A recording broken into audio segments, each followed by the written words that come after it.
Be me, 25. Night shift clerk at a 24-hour gas station, located off a highway exit that nobody uses.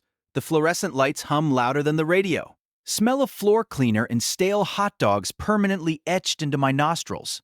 Wage slave status confirmed. Routine is God. Arrive at 10 p.m. Relieve Dave, who smells like weed and regret. Count the drawer. Check the coffee pots. Wipe the counter. Sit on the stool. Stare at the security monitors. This is my life. It's quiet. I like quiet. 2 a.m. rolls around. The witching hour for weirdos. Meth heads looking for copper wire. Truckers buying 3 packs of Marlboros and a reckless amount of beef jerky. And her. She comes in every Tuesday, Thursday, and Sunday. 3:15 a.m. sharp. Never late. Drives a beat-up Honda Civic with a dent in the rear bumper. Tape over the left taillight. She wears oversized scrubs. Different colors? Blue, green, sometimes pink with little bears. ID badge clipped to the pocket says, General Hospital. Doesn't say her name. I don't ask. She looks exhausted. Bags under her eyes dark enough to carry groceries. Hair usually in a messy bun that's fighting a losing battle against gravity. Routine is always the same. Walks to the cooler, grabs a sugar-free Red Bull. Walks to the snack aisle, grabs a bag of pretzels. Walks to the counter, puts items down. I scan them. 550, I say. She taps her card. Receipt? I ask. No thanks, she says. Voice is raspy. Tired. She leaves. Door chime dings. I watch the taillights fade. Go back to wiping the counter. Just another NPC in my simulation. 3 months pass. It's November. Raining sideways. The roof leaks near the magazine rack. I have a bucket catching the drops. Plink, plink, plink. 3:15 a.m. Door opens. Wind blows a stack of newspapers onto the floor. She walks in, soaking wet. No umbrella. Scrubs are dark blue today. She's shivering. Goes to the cooler. Red Bull. Pretzels. Comes to the counter. Teeth chatting slightly. I scan the items. 550. She reaches for her pockets. Pats her chest. Pats her hips. Freezes. Eyes go wide. I left my wallet in the locker, she whispers. Stares at the Red Bull like it's the Holy Grail. Looks at me. I'm sorry. I have to put them back. She looks like she's about to cry. Not sad cry. Just pure, unadulterated exhaustion cry. I look at the register. Look at the rain outside. Look at the bucket catching water.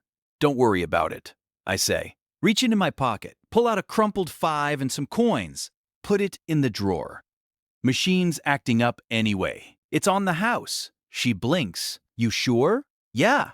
Just take it. She breathes out. Shoulders drop 2 inches. Thank you. Really? She takes the can. Cracks it open right there. Downs half of it in one go. Wipes her mouth with the back of her hand. Rough night? I ask.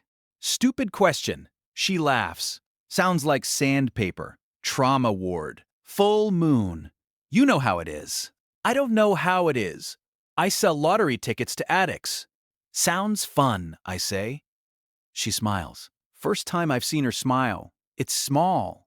Crooked. Yeah. A blast. She leaves. I watch the Honda drive away. Pick up the newspapers off the floor. Feel weirdly awake. Thursday comes. 3:15 a.m. I'm restocking the cigarettes. Door chime.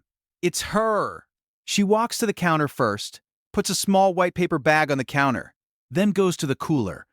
Red Bull. Pretzels. Comes back. 550, I say. She pays. Pushes the white bag toward me. For the other night.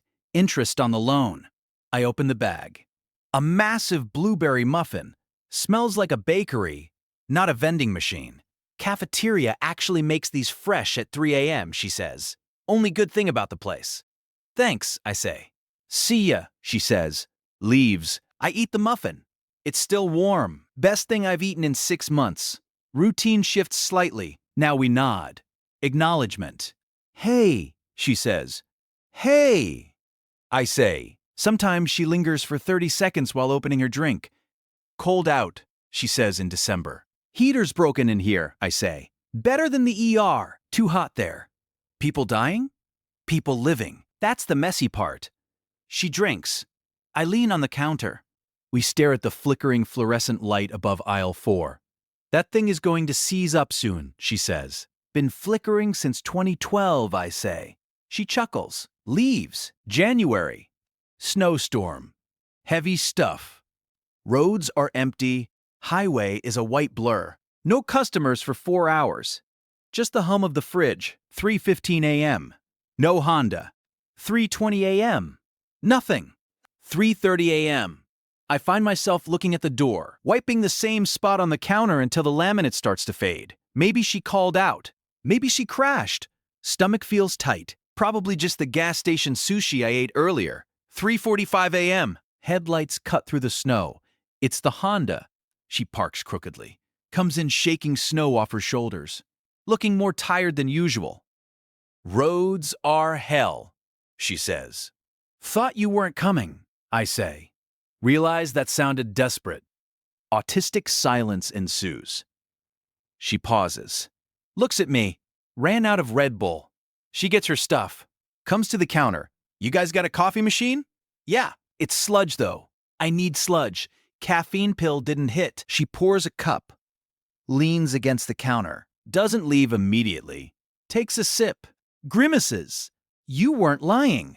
This tastes like battery acid. It's a vintage blend. 10 p.m. roast. She laughs. Stays there drinking it. It's quiet here, she says.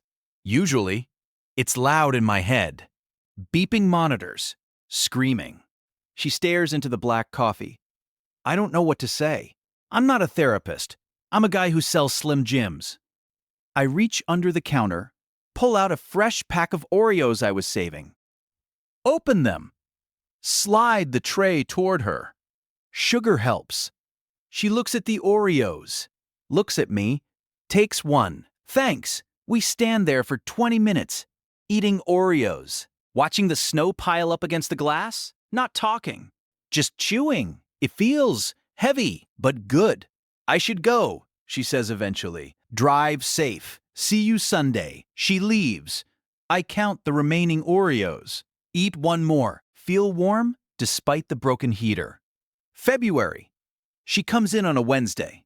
That's not the schedule. She's not wearing scrubs. Wearing sweatpants and a hoodie. Eyes red and puffy. No Red Bull. No pretzels. She buys a pack of cigarettes. I didn't know she smoked. Menthol lights, she says. I grab them. $5.50. She fumbles with the card. Drops it, bends down, stays down for a long time. I lean over the counter. You okay down there? Yeah. Voice cracks. She stands up, wipes her eyes fast. Just tired. You're not working tonight?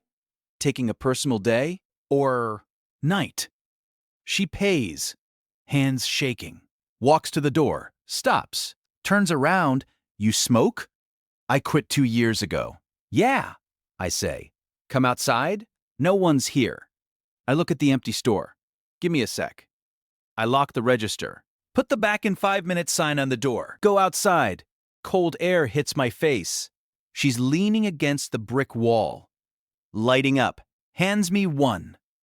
I take it. Light it. Cough a little. She doesn't notice. We stand in the dark. Highway noise in the distance. Lost a kid tonight, she says. Suddenly. 6 years old. Car accident. Smoke plumes out of her mouth. Did everything right. Didn't matter. I look at my boots. That sucks, I say. Inadequate. Pathetic response. Yeah, it sucks. She leans her head back against the wall. Closes her eyes. I didn't want to go home. Apartment is too empty. You can hang out here, I say. I have a stool. She opens one eye. Smirks. A stool? Luxury. It spins. She chuckles. A real one. We finish the cigarettes. Go back inside. She sits on the milk crate by the counter. I sit on the stool. She stays until 5 a.m. We talk about movies. Dumb movies. Action movies where things blow up and nobody gets hurt. She likes Godzilla. He's just misunderstood. She argues. He destroys cities, I counter. He's nature's immune system. We argue about Godzilla for an hour. Delivery truck arrives at 5:15. I gotta go, she says, stands up. Looks better. Less broken. Thanks for the stool time. Anytime. See you Sunday. See you. March. Routine has evolved. She arrives at 3:15 a.m., gets her Red Bull, gets her pretzels, sits on the milk crate behind the counter. We have lunch. Or dinner. Whatever this meal is. I start bringing extra food. Made a sandwich at home. Cut it in half. You hungry? I ask. Starving. I hand her half. Turkey and cheese. You put mustard on it? She asks. Yeah. Is that wrong? It's bold. I respect it. She eats it in 3 bites. We watch the security monitors together. Guy on pump 4 is sketchy, she points out. Nah, just drunk. Watch him try to use the squeegee. We watch the guy struggle with the squeegee for 5 minutes. Commentary track provided by us. He's going for the windshield, and he missed. She laughs. Her knee brushes against my leg. Neither of us moves. The contact point burns, like a hot coin on my skin. We keep watching the monitor. Silence isn't empty anymore. It's full. April. My birthday, I didn't tell anyone. Don't really care. 3:15 a.m. She comes in, holding a small box. Not a bakery box, a gift box. Happy birthday, she says. I freeze. How did you know? Carded you for cigarettes that one time. Remembered the date. Logic.exe. She hands me the box. I open it. It's a Godzilla keychain. Cheap plastic. Saw it at a comic shop. Thought of you. I hold it. Throat feels tight. Thanks. Don't get emotional. It cost $3. It's cool. I put it on my keys immediately. She smiles, leans on the counter. So, 26. Feel any wiser? Feel tired? Same. She reaches out, touches the Godzilla on the counter. Her hand is next to mine. Pinky finger hooks mine. Just barely. 10 seconds. 20 seconds. Customer comes in. Door chime breaks the spell. She pulls back, grabs her Red Bull. Duty calls. She winks. Leaves. I stare at the keychain for the rest of the shift. May. Her schedule changes. They're moving me to days, she says. Tuesday night. What? Panic spikes in my chest. Yeah. Promotion, I guess. Normal human hours. 7 to 7. Oh, that's good. Is it? She looks at the floor, scuffs her sneaker against the tile. Means I won't be coming in at 3 a.m. Right. My stomach drops. Void opening up. Back to silence. Back to just the hum of the fridge. So this is it? I ask. I guess. She doesn't buy anything. Just stands there. When do you start? Monday. So Sunday is the last night. Yeah. Okay. She leaves. I don't wipe the counter. Just sit there. Sunday comes. I bring a cheesecake. Whole thing. Store-bought, but the expensive kind. Plastic forks. 3:15 a.m. She walks in. Wearing a dress. Not scrubs, just a simple sundress with flowers. Denim jacket. Hair is down. Looks like a different person. Looks beautiful. Whoa, I say. Too much? She asks. Pulls the jacket tighter. No, you look nice. Celebrating. Last night as a vampire. She sees the cheesecake. Is that for us? Going away party. She smiles. Soft. Sad. We sit on the floor behind the counter, eating cheesecake with plastic forks. No customers. World stopped for us. I'm gonna miss this, she says. The stale coffee? The quiet. She looks at me. You! I stop chewing. I'm just the clerk. Shut up. She puts her fork down. Leans in. Smells like vanilla and rain. You're my sanity check. She rests her head on my shoulder. I freeze, then relax. Put my arm around her. Fits perfectly. We sit there for an hour, just breathing. Watch the digital clock on the register change numbers. 4 o'clock, 4:30, 5 o'clock. Sun starts coming up. Gray light filtering through the dirty windows. I have to go, she whispers. Doesn't move. Yeah.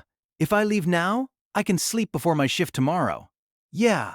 She sits up, looks at me, eyes searching, waiting for me to say something. Brain is empty. Heart is hammering. Can I? She starts. Stops, takes a pen from her pocket, grabs a napkin, scribbles something. Here. She hands it to me, stands up, brushes crumbs off her dress. Don't be a stranger, Anon. She walks to the door. Door chime dings. She looks back once, smiles, leaves. I watch the Honda drive away into the sunrise. Look at the napkin. Phone number and a message. My shift ends at 7 p.m. Pick me up? I look at the clock. 5:15 a.m. My shift ends at 6.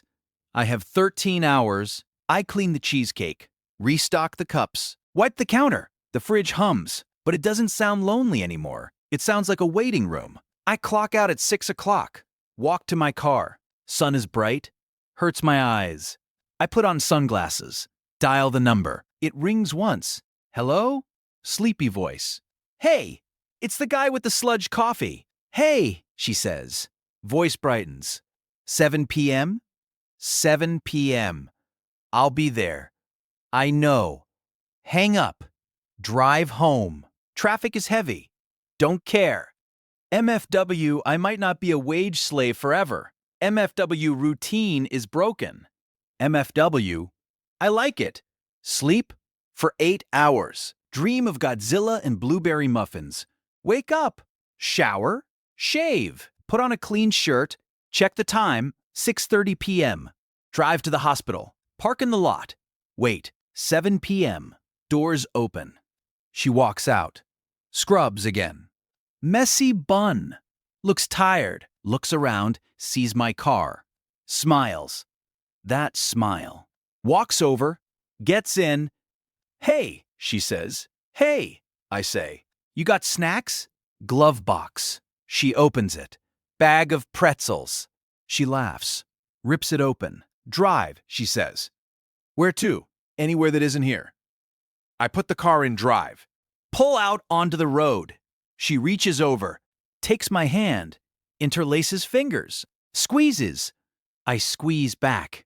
We drive into the city lights, radio playing softly, no words needed. The slow burn finally caught fire. And it feels warm, feels good. Be me, 26, dating the vampire nurse. Life is okay.